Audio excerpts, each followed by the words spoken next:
Hello and welcome back to the Red and White podcast. Today, to preview Ipswich Town's fixture on Tuesday night, is the Ipswich Town Supporters Group chairman and big Ipswich fan, Mark Ramsey. Mark, thanks for coming on. How are you? It's a pleasure. It's nice to talk to a fellow supporter who's obviously as dedicated as I am. Yeah, definitely. Managed to get your title right there as well, unlike before. That's great, thanks. Yeah, I mean, jumping straight into it, I was having a bit look at your recent form, and you've played 10 games since we beat you 2-1 in early November. 4 wins, 5 losses, a draw.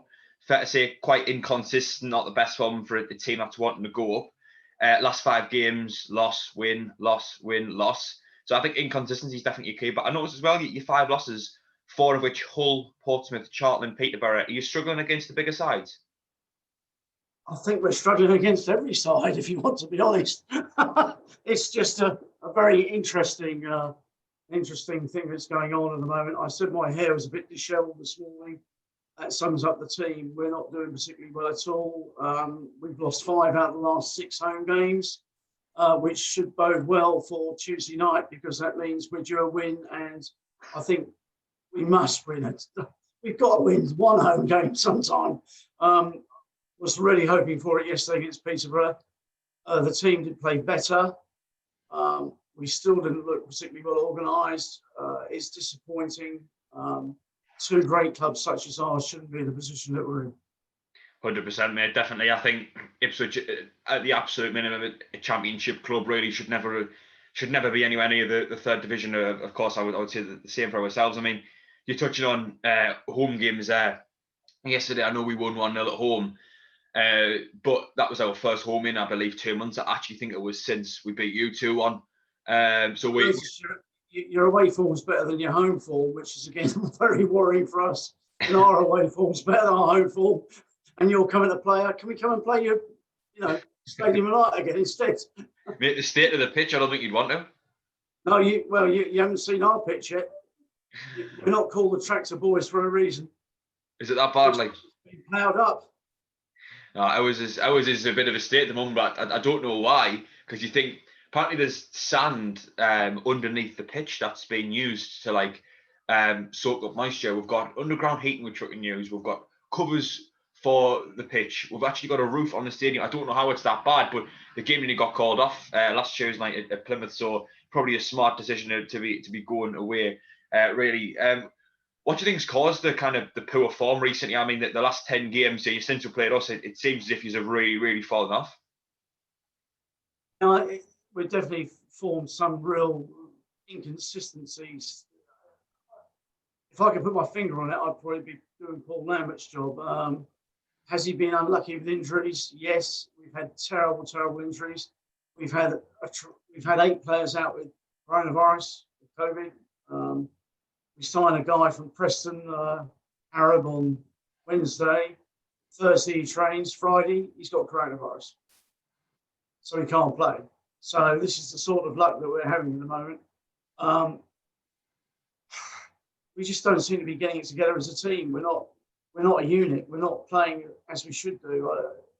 I'm not too sure what we're doing in training, but it's not working. Whatever it is, but it could be because we're making so many changes. Yeah, I felt that way before in times where I feel as if at the moment we are still starting to move in a bit of a move as a team as opposed to 11 individuals. But I've definitely seen it in the past where not recently where you're looking at the team, you're thinking he's not training together Monday to Friday. I mean, for me, it stands out under Jack Ross where we didn't look as if we were a cohesive unit above anything else. And since then, I think we have been, but it's been other problems. I mean, you touch on the coronavirus there. We had, I think, 13 or 14 positive tests all within the space of 2 or 3 days. So we had our games called off, and I think that really hurt some players' fitness. And since then, we've had other players going out injured. Jordan Willis seems to be all right one game and not the next because of his knee problem. And Gooch got tested positive not too long ago for the coronavirus as well. It's a real difficult season, and I think it's not going to be necessarily a fair reflection of how good each team was this season because of the circumstances. Some teams have been affected worse than others. Well, my concern is for Tuesday night is that if this guy Harrod was allowed to train on Thursday because he had a negative test on a Tuesday, has he now infected some of the other players that weren't infected before? And we have no clue what's going to happen on Tuesday night because, again, they'll all be tested again, I think, on Tuesday. And who knows, he may have infected other players. So if you were asking me who the team's going to be on Tuesday, I'd have a shot at it. COVID pending. But, who knows what's going on. At least you've got a good old Suffolk boy as manager now. Lee Johnson was born in Newmarket in Suffolk. So, you've got a Suffolk boy in charge of your team. So whatever happens, we're going to win either way. Well, he looks as if he's doing better than Phil Parkinson. Yeah, wait. I mean, when we had our positive test, the club didn't say it. It was allegedly Chris Maguire was the one to test positive first. And then off the back of that, I think 2 more the next day, and then there was about 10 the day after. But all 3 goalkeepers tested positive. And we played a game the day after the day of the first positive test. So we had a player playing who, to me, must have had the virus, must have done, in Lee Burge goal, who the club confirmed tested positive. So, yeah, it is a concern where, can you be sending players out really if they've been in such close contact with them? Because clearly they can be infected by it, and you can't play a game of football if it's gonna spread positive cases. Did your player White scored your goal yesterday, didn't he? Charlie White, yeah, he's in great form. To be honest, I think a lot of don't tell me that. A lot of Sunderland fans, well, don't get us wrong, his first 2 seasons at the club were been, I'll be honest, nothing short of atrocious, really. His goal scoring tally was probably about 1 in every 7 games or something like that. He never really seemed to have much hold-up play. He always put a shift in, which is always something I had a bit of respect for him, but he never really looked like a decent player that he could provide us, be an asset to us. But so far this season, I don't know what to click, but his form's just been incredible. He scored a hat-trick against Wimbledon. I think he only actually had 4 shots that game and scored 3 of them. He scored a great header yesterday. Difficult angle, far away from the goal, managed to loop it over the keeper. Don't know what to click for him, but I've always thought with White so far this season, the reason why he's had games where he hasn't scored is because he hasn't got the chances. But one thing I would say about White is that I think he needs chances in the box, in the 6-yard box. If he's getting the ball supplied him outside the box, or he's got to turn a play before he shoots, or he's got to run a bit to get the ball, it's not going to happen. But I think if you do give him the ball in and around kind of, within about kind of 10 yards of the goal, I do think he's got a decent finish on him, left, right and head. So that's a problem with that we can provide really is, we do have a goal scorer there, but it's just about creating chances, and that's been our main problem this season. Well, we've got the same situation. It sounds like our clubs are very similar. We could have played all night yesterday, and I just didn't see where we were going to get a goal from. It just never looked as though we were going to score. We managed to score on our own net, of course, because we gave away an own goal. Yeah, I say that. Which is always a cross came in from their left-hand side, and our guy took a swing at it, flipped him on the foot, went straight past our keeper into the back of the net. So, one of those things, when your luck's down, it's down and out. And the pressure is building on the manager at this end tremendously, and the owner as well to a certain extent. Things are just not quite right at Ipswich at the moment. So you'll pick a good time to play us. It's, if you've got any aspirations at all to get promoted this year, you should come to Portland Road and win. I very much hope, without being disrespectful, that you don't win, and that we manage to pull off a miracle. But if you don't shoot, you don't score, and we're not shooting much at the moment. So it has to change. We have to go more direct. We're playing with 1 up front. We don't want to play with 1 up. The supporters don't want to play with 1 up front. We want 2 up front. The guy that played yesterday, Drynan, is not really the right quality. The other 3 strikers are all injured. Whether any of them will be back for the game against Sunderland, I don't know. 2 of them, one was injured at the last minute, or it was announced at the last minute he was injured, and the other one's got a slight hamstring problem that keeps reoccurring. I'm not worried about this. We've got to have forwards in the game.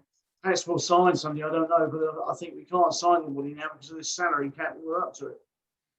Yeah, we've got a similar problem with the salary cap where I don't know how we're competing. I don't know whereabouts we are, but I think it's hit the bigger clubs worse than it has the smaller clubs. I noticed that he's had only scored 26 goals. That's the least in the top 9. Both of us clubs being in the top 9. So would you say it's more down to lack of chances or more down to not being able to convert them? I think you're touching it saying that you just weren't shooting. No, I think we're shot shy. One, we're shot shy. Two, have we got the players who actually can shoot hard enough to get a goal? And three, if you play in your defensive third, we're great at keeping possession in the defensive third and the midfield area. But once we step over the white line of the halfway line to go forward into the attacking third of the field, we tend to run out of ideas, or we're just lackluster. We can't go for it. We don't go for it. Just is so disappointing. It really is a very difficult time to be an Ipswich supporter at the moment. I think we're fairly similar. We just don't seem to have a linchpin going forward, like an attacking outlet, so to speak. We've got players who can score goals. I think Wyke. I've said it just a few minutes, but I do think Wyke will score goals if you give him chances. Aidan O'Brien's starting to come into his own. He's got a couple of goals recently. One of the Papa Johns, and he's got a header against Plymouth. His touch is starting to really improve, and he's starting to provide a little bit of link-up play. But it's just going forward. We just don't seem to have anyone who can actually create chances, and it's a problem we've had all season, but I thought it might have been solved under Lee Johnson because he changed quite a few things, and we do look as if we're a lot more forward thinking and a lot more dynamic going forward, as opposed to when we're playing in apartments and where we're just literally getting it out of the touchline and putting a cross in every single time. But now we do seem to have different options going forward, but it's just that linchpin going forward, that person to link the midfield to the attack. Sounds like we need the same player to me. Yeah, definitely. I've been scratching my head thinking what player can do it, and I think the problem is a lot of our centre midfielders are quite defensive. Grant Ledbetter, he's a player who you'll know now. He's getting on a bit, and he doesn't really have. He's a great player, but he doesn't have the energy to get forward. He doesn't tend to go too far from the centre circle. And don't get us wrong, he does a great job pulling the strings, and he is great on the ball, but he can't burst forward. Max Power tends to have a problem with committing to go forward, and Josh Scowen just looks like a headless chicken as soon as he gets in the final third. And those are our main midfielders. A player who he played 5 minutes, I think, yesterday. Luke O'Nien, a player, a real fan favourite among Sunderland fans, and he is one of our better players. He's been playing predominantly as a fullback or a wing back since he came to Sunderland, but I'm just hoping that he can maybe shift into the midfield where he used to play and provide us with that link. Well, the midfield will be a crucial area because, we've got some good midfield players at Ipswich. Downs is particularly good. He's just coming back from injury. It was a long-term injury with his knee. I think he was played in the wrong position yesterday. Dazelle is obviously a great pass finder. He gets some really good distribution going, but again, he was off the ball again yesterday. Edwards, the winger, again, a very good player, but he can be hit or miss. It's going to be, if we hit form and get it all together, we can beat any side in the division. But I just don't, it's not coming at the moment. It's not working. So I'm not too sure where we're going with it. Do you think you're going to bring any other players in during the window, or? Lee Johnson, I think in his press conference did say news coming on that. I think we're looking at 2 more. I didn't watch his press conference, but that's the word on the street, that's what he said. And we definitely need players. We definitely need a left back because Denver Hugh, who's been our main left back for quite a while now, he's been out for a little while, and he came back in a train and got up to match fitness, and he was thinking it was his hamstring. He did it again just as he was about to come back into the team. And we've been left with Callum McFadzean there, who going forward, brilliant. His delivery, pinpoint. Links up well going forward, but defensively he just seems to forget his responsibility. He seems to forget. That'll be interesting next week. We've signed a new winger from Barnsley, Thomas, who came on as a sub yesterday. He's a right winger and he's really quick, and he did look quite good. So that gives me some cause for optimism. All we need then now is to get somebody into the penalty area to get on the end of the cross. Yeah, well, that'll be interesting. Equally, though, we've got Dion Sanderson, a player who we loaned from Wolves near the start of the season, who is a right back, but he's played wing back, he's played centre back, he's played left back a few times.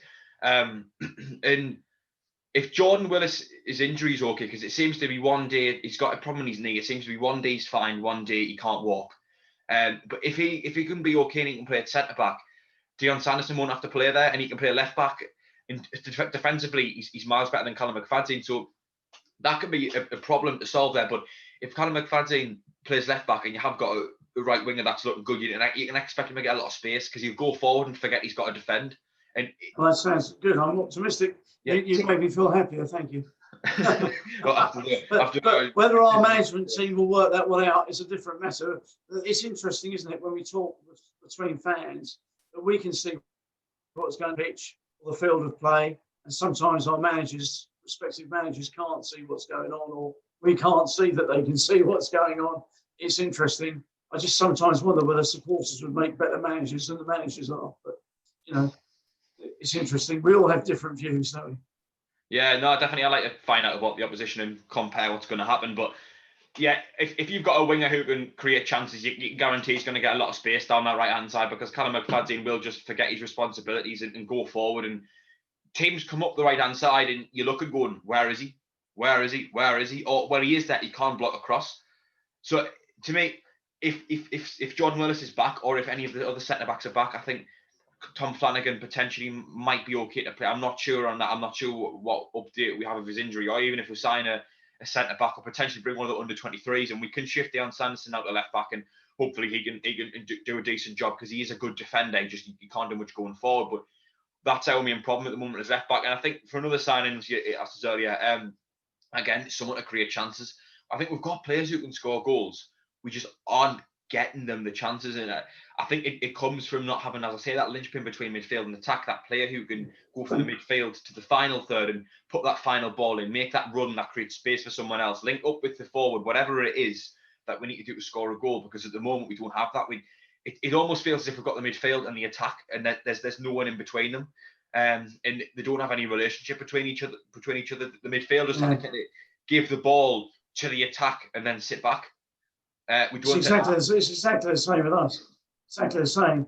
I mean, our forward yesterday was so isolated. One up front, he's on his own.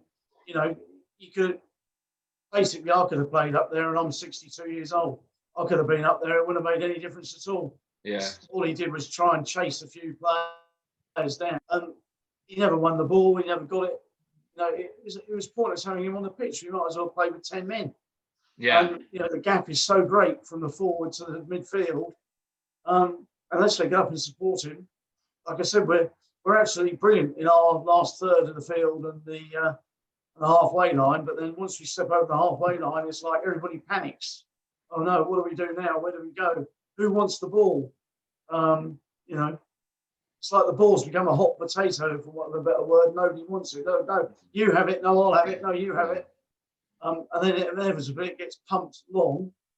And then this devil who's got to play up front on his own has got to chase the thing. And he's got 3 full-backs or defenders around him, and he's got no chance. Yeah.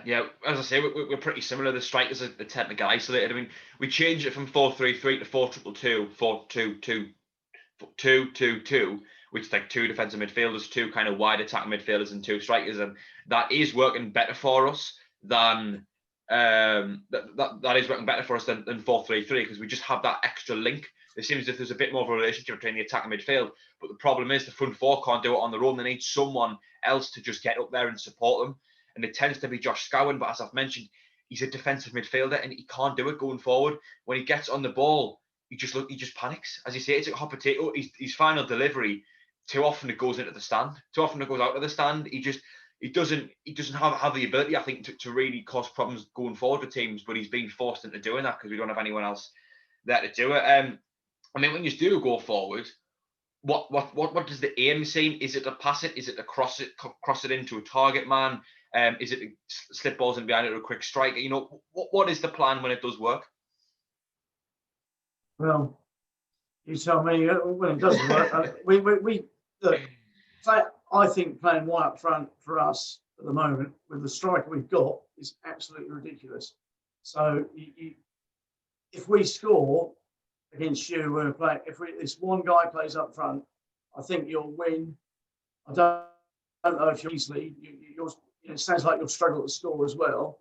But it looks like we're talking about a 0-0 draw here by the looks of it. which means we'll all be tuned into our screens on iPlayer on Tuesday night. We'll all be thinking, oh God, not another 0-0 draw to watch. Do you watch the games on iPlayer yourself? Yeah, I watch them on iFollow. iFollow, yeah, iPlayer. Or on SFC Live. I want whichever one. I can see a 0-0 coming because for us scoring goals, it changes game to game. It sometimes we do create quite a few chances. I think we had 12 shots against Wimbledon, but then equally against Hull we had 3. And I know Hull and Wimbledon are two very different teams in terms of ability, but we seem to be inconsistent going forward. We have the odd game where we do create chances. We scored 3 against Wimbledon. That result being slightly deceiving because for 86 minutes of the game between the first and second goal, I don't think we barely went in their box, but we did create chances in that game, and then we'll have games where we barely have a shot on target.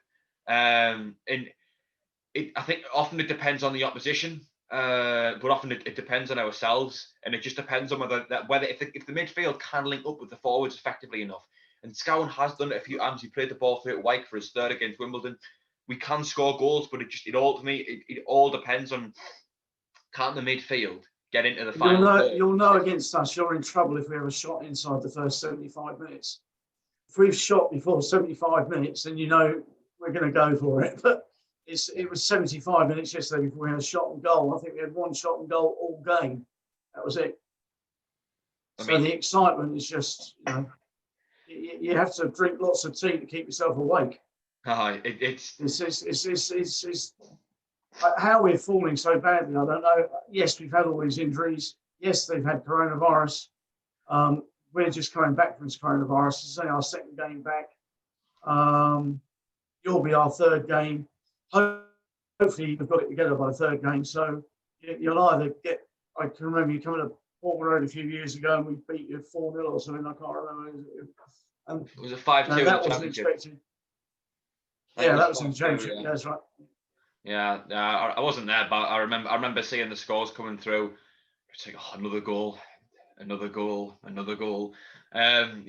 It's. We played well that night.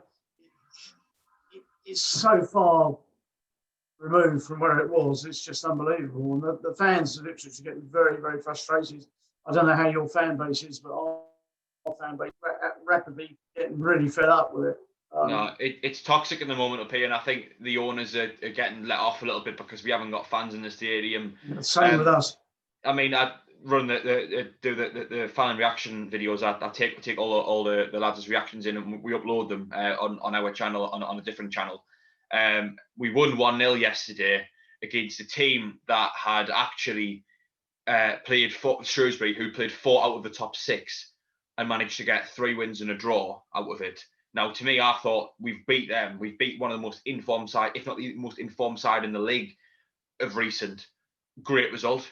But all the lads' reactions were awful game, rubbish, boring. We can seem to even string some result, even after Wimbledon. We won 3-0 and fans still aren't happy. I just think at the moment the performances are rubbish. I think it comes into that we aren't actually at the games. I do think that can have a negative impact on your experience. I mean, to me, it isn't football. If you're not there, it's like I agree. It's not really a TV show, I don't think, and it's football isn't to me about 11 athletes trying to outdo each other. It's about the community built around each team. No, absolutely right. We're the same. We love to go and meet in our restaurants or our pubs and at the ground before games. We like to get together. It's all that. You're right. It's a community. We're all together. We support our team through thick and thin. And the trouble is now we can't support them, and therefore things are. I think at Ipswich, particularly, if we were in the ground at the moment, the crowds would be quite diminished. And I think there'd be a lot of noise about removing the manager. It's not what we're really about. We just want to be successful, and it doesn't matter who's in charge. We want success. We need to be out of this 3rd division. We haven't been in it since probably 1950 something. We need to get out of it. We definitely need to get out of it, as do you. I mean, you have been in and out of it a couple of times. whereas we haven't. We're not used to it. We've been in like once, I it. think, before we came down. Yeah, we want it. We want out. We want out quickly. Whether we're going to be able to do it this year, I think if we don't, we could be in for a bit of a stay, and that's the main concern of most people, most supporters. Yeah. Do you think sacking Paul Lambert would solve the problems, or is the problems too deep rooted? That's a really good question, actually. We've had six managers in 13 years under Marcus Evans, the owner. Paul Lambert, I mean, I don't like some of his tactics, I'll be honest with you. I don't like his tactics at the moment. Whether a new manager can come and save us right now, I don't know. Yeah. It's difficult to say. Whether a new manager, somebody could probably come in and steady the ship. Whether they get us promotion, I don't know. It's a close call. It's a close call. When you've changed your manager, before we appointed Paul Hurst, you went for Jack Ross. We were looking at Jack Ross as well. He chose Sunderland. And obviously Jack Ross didn't do particularly well at Sunderland, and Paul Hurst, lasted about 4 months at Ipswich. So it's been, and then Paul Lambert came in. Paul Lambert, when he first came in, very upbeat, very enthusiastic, very, ready to go for it, and very good with the fans. But then for some reason, every manager that we've had after a period of time, all of them starts to age badly and looks very tired, very, and this is exactly what's happened to Paul Lambert now. He's looking tired. Whether he's run out of ideas or not, I don't know. Is it the owner who's saying to him, you've got to do it this way? You just don't know. You're not on the inside track, so you don't know. We're just the fans on the outside, and sometimes I wish we knew a lot more than we knew. Yeah, I mean, Lee Johnson's had it really tough since he's came in. The COVID break really didn't help. We are in between an EFL check for a takeover, which has caused a real problem for transfers. And he came into what was a really defeated and demotivated squad, I think. There's a lot of gaps in the squad that need plugging. A creator being one, even maybe a bit more strength at the back as well, potentially. And you could even argue that we do need someone going forward with a bit of pace as well, and a defender, a left back as well. So he's had it really tough, but we did change the manager, and to be honest with you, not much has changed. I would say we do look better, and I've got a lot more hope. Having said that, have we really? Has our win percentage went up our points per game? I don't think so. If it has, not much. So we changed the manager and it didn't work. So sometimes changing the manager, I don't want to be critical of Lee Johnson because he has had it tough, but it hasn't. We haven't got instant results from it ourselves. I think Lee Johnson, to a certain extent, he did really well at Bristol City for a while, and he had them there or thereabouts. And so I think you've got you've got a manager there that's done it in not so long ago, so that's quite good. Whereas, unfortunately, Paul Lambert hasn't had any success since he was really in Norwich. Oh, I shouldn't mention the Norwich word. What am I saying? But he was very successful at Norwich, and then, obviously went to Aston Villa, not so good there, and he sort of hovered around places. Blackburn didn't do anything there, and then we picked him up, and I don't know. So, but I think you feel the same way about new manager as I do. Got one, it hasn't really worked.